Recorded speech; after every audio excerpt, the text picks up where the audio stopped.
किसी भी धर्म के बच्चे को दूसरे धर्म की शिक्षा या तालीम क्यों दी जाए? कौन बच्चे अपने माता पिता की बिना अनुमति के मदरसा बोर्ड के मदरसों में पढ़ते हैं? मदरसे अगर इस देश के अंदर जाकर नायक पैदा करते हैं तो आज नहीं तो कल मुसीबत ही हिंदुस्तान को खड़ा कर रहे हैं। मदरसे कोई डॉक्टर एपीजे अब्दुल कलाम तो पैदा नहीं कर रहे। अगर वो अपनी स्वेच्छा से जाना चाहते हैं, उनके पेरेंट्स अलाउ करते हैं, और हालांकि उस आदेश में उन्होंने कहा भी अभिभावक, तो अभिभावक अगर कह रहे हैं तो कोई उस पर एतराज होना नहीं चाहिए। ये मामला नैतिकता से भी जुड़ा हुआ है और कानून की परिधि में भी आता है। किसी भी धर्म के बच्चे को दूसरे धर्म की शिक्षा या तालीम क्यों दी जाए?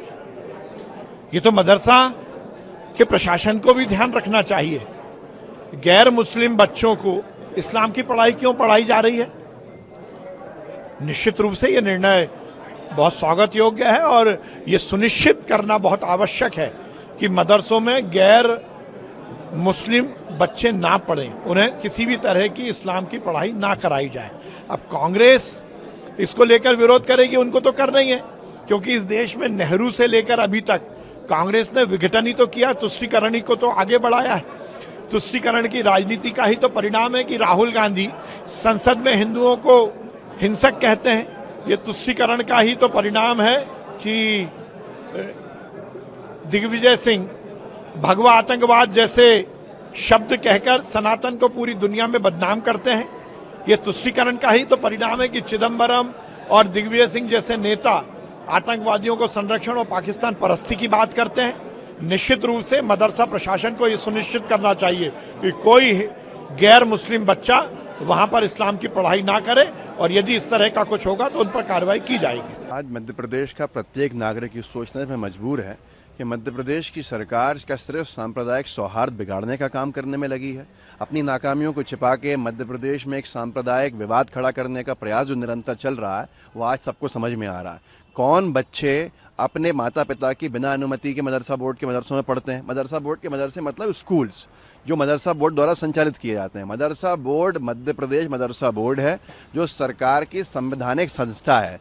सरकार के हिसाब से उसमें सिलेबस तय होता है। सिलेबस धार्मिक नहीं है, सामान्य है, बस शिक्षा का माध्यम एक विषय जो है उर्दू है उसमें। अब बच्चों को अगर आप शिक्षा नहीं दे पा रहे हैं, मदरसा बोर्ड के ही वहाँ मदरसे और स्कूल हैं, तो बच्चे वहाँ जाने को मजबूर हैं और उसमें सारी पढ़ाई मध्य प्रदेश की सरकार के हिसाब से चल रही है। पिछली बार आपने एक आदेश निकाला, मध्य प्रदेश की सरकार द्वारा निकाला गया कि स्कूल्स में कॉलेजेस में गुरु पूर्णिमा का आयोजन होगा।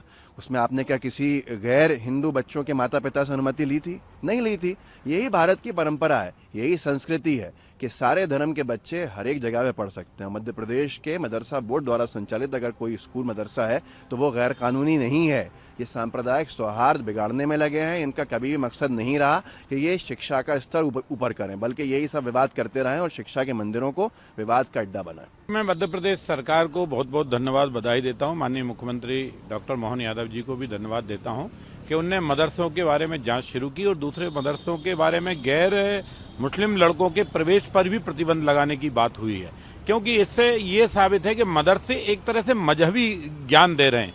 उर्दू पद्धति से मदरसे में पढ़ाई होती है।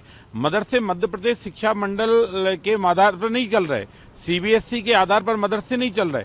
और मदरसे एक जब तालिबानी या एक धर्म विशेष की शिक्षा देते हैं तो उनको अनुदान क्यों दिया जाना चाहिए? वो सरकारी जगह पर उनकी इमारतें बिल्डिंग क्यों बनना चाहिए? बल्कि हमारा तो सरकार से और भी आगे बढ़ के ये आग्रह कि मदरसे की शिक्षा को कहीं ना कहीं प्रतिबंधित किया जाना चाहिए। किसी भी प्रकार का अनुदान इनको नहीं देना चाहिए, और अगर बिना अनुमति के सरकारी जगह पर ये बने तो उनको वहां से हटाना चाहिए, क्योंकि मदरसे अगर इस देश के अंदर जाकर नायक पैदा करते हैं तो आज नहीं तो कल मुसीबत ही हिंदुस्तान को खड़ा कर रहे हैं। मदरसे कोई डॉक्टर एपीजे अब्दुल कलाम तो पैदा नहीं कर रहे। और दूसरे मदरसों की शिक्षा पद्धति से जब आपको अगर हिंदू बच्चे जाएंगे, सनातनी बच्चे जाएंगे, जैन बच्चे जाएंगे, बौद्ध बच्चे जाएंगे, सिख बच्चे जाएंगे, ये वहाँ शिक्षा ग्रहण करेंगे और इनको बाल काल से ही जब इस्लाम की शिक्षा दी जाएगी तो मजहब के साथ धर्मांतरण का भी विषय खड़ा हो जाएगा।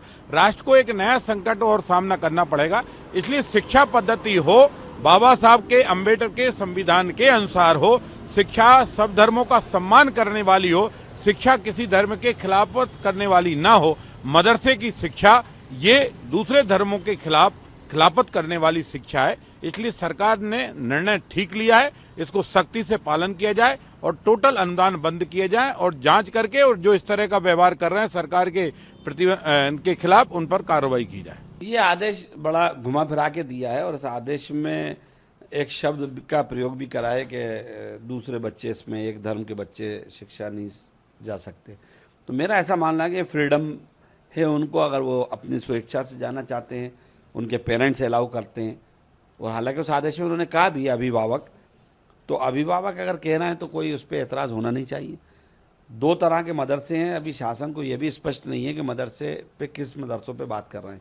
एक मदरसा जो ग्रांट ले रहा है, अगर ग्रांट ले रहा है और नाम्स पूरे नहीं कर रहा तो उस पर शासन कार्रवाई करता है, तो हमें उस पर कोई एतराज़ नहीं है। लेकिन जो मदरसे सिर्फ और सिर्फ धार्मिक शिक्षा दे रहे हैं और वो अपने पूरे नियमों का पालन कर रहा है तो उसको आप प्रतिबंध नहीं कर सकते।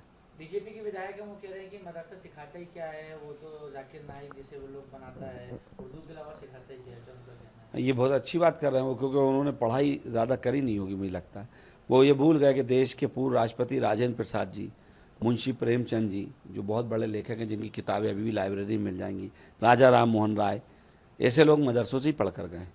तो अगर मदरसों में गलत शिक्षा होती तो मैं नहीं समझता था कि ऐसे विद्वान लोग कभी मदरसे की तरफ राय होते।